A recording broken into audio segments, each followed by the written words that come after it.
Hello and welcome to Community Engagement, Solidarity, and Citizenship. I am Armin Rose and I will be your guide as we go through the concepts of this course.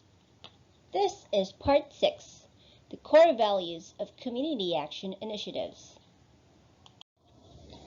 There are 5 core values of community action initiatives: human rights, social equity, gender equality, participatory development, and empowerment and advocacy.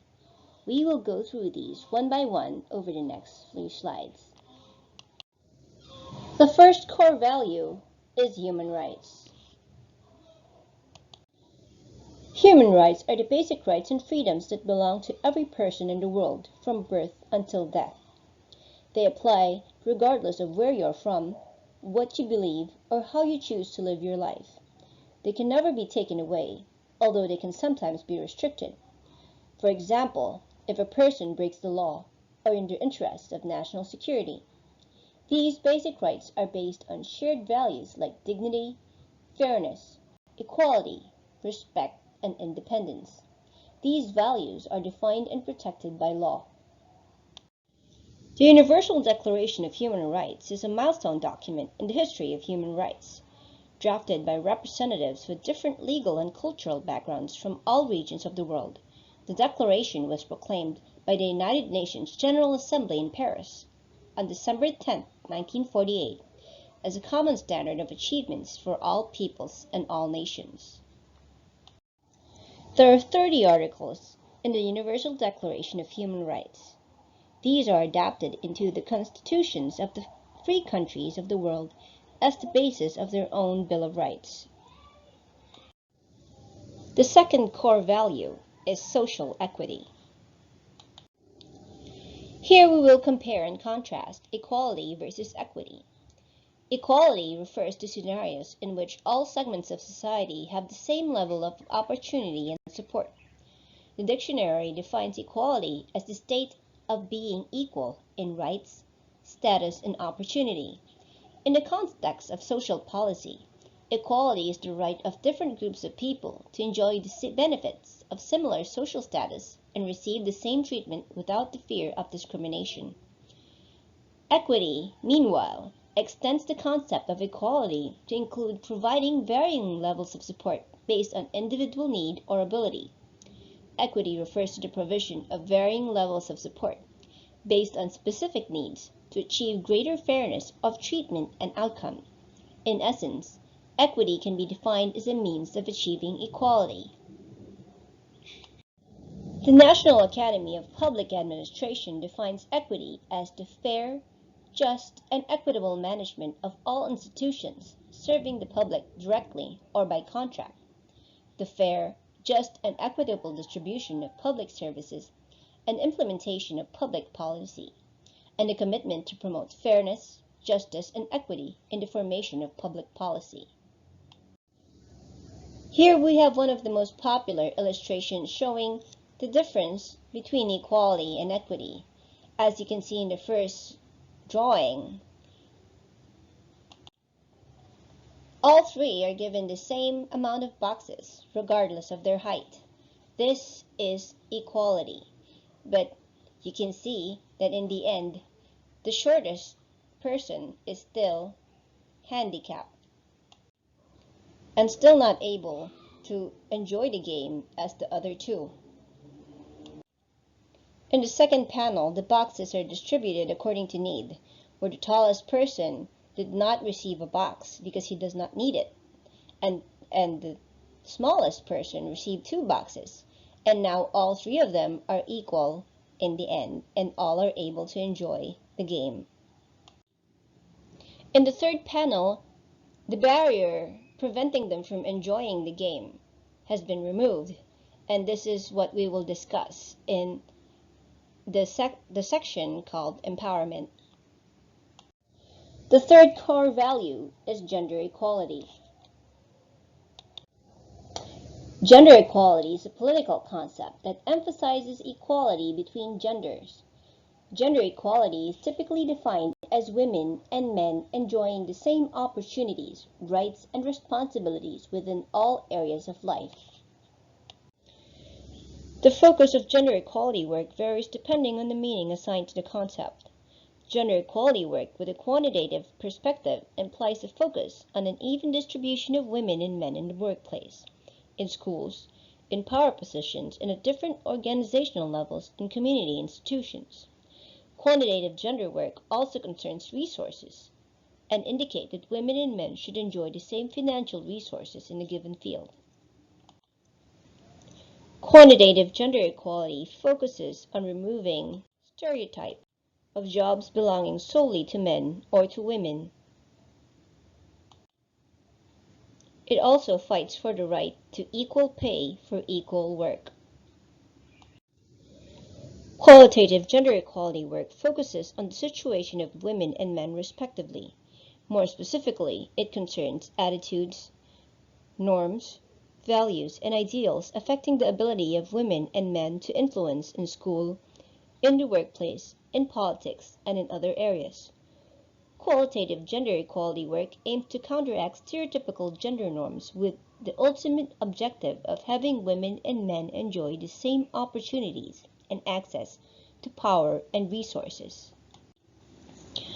Qualitative gender equality work recognizes the difference between men and women and aims to improve the quality of life of women by removing issues only specifically experienced by women, like sexual harassment in the workplace and problems with medical insurance regarding female-related illnesses.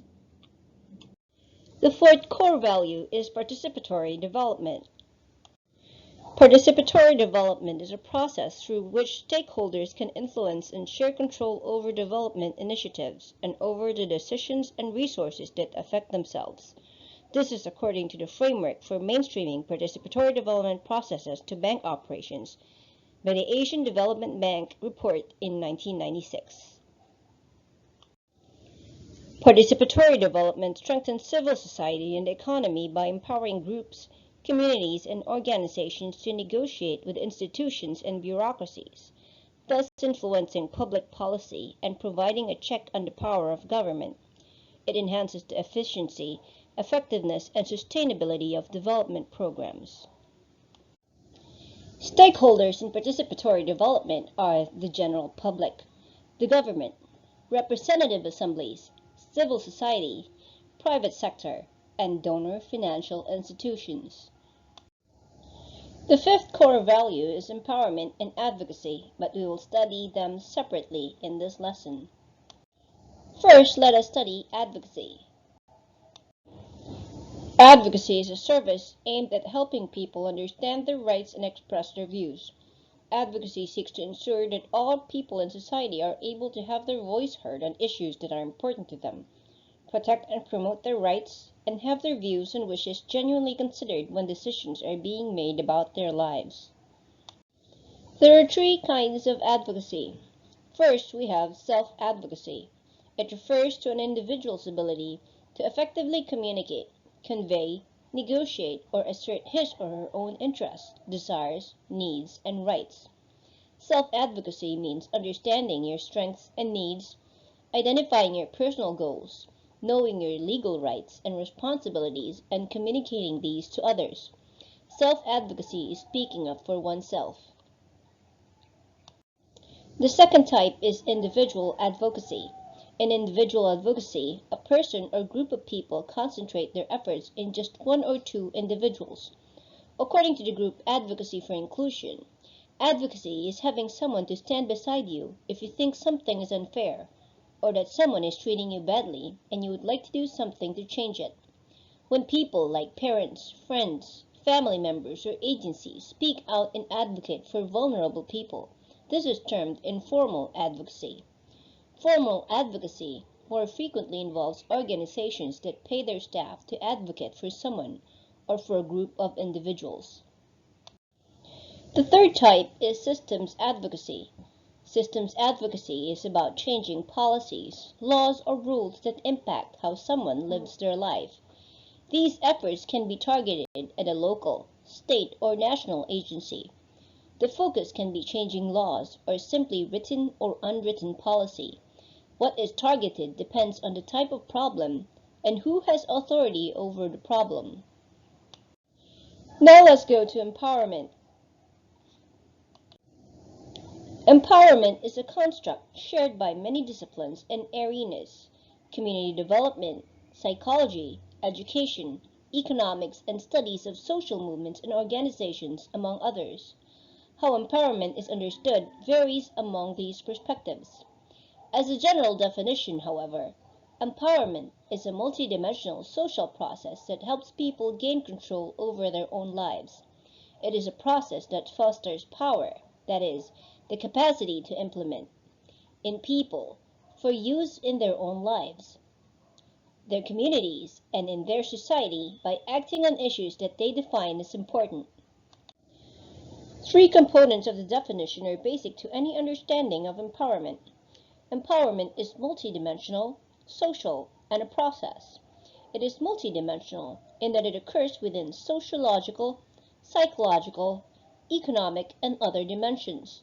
Empowerment also occurs at various levels, such as individual, group, and community.